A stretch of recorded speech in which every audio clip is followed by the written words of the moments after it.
Okay, the next thing I want to show you is how to sew a seam on a lightweight stretch fabric. And the first thing that I want to show you, the next thing I want to show you is how to select your stitch.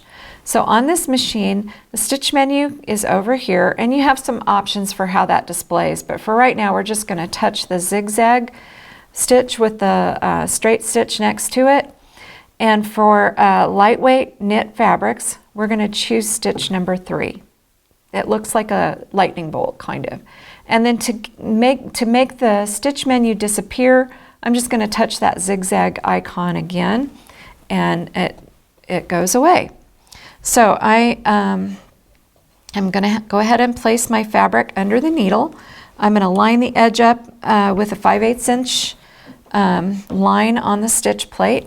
I have needle down activated, which I like to use most of the time when I'm sewing, because what it does when I stop, I'm going to sew a little ways and stop. And when I stop, it keeps the needle down and it slightly raises the foot. So I can either adjust my fabric or turn it a little bit if I want to before I start sewing again. Now I'm going to just go ahead and press the start stop button and let it go full speed ahead.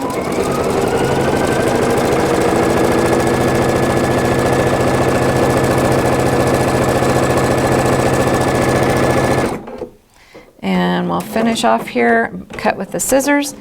And the nice thing about using that feature is that it'll trim the thread for me and lift the foot up and lift the needle up.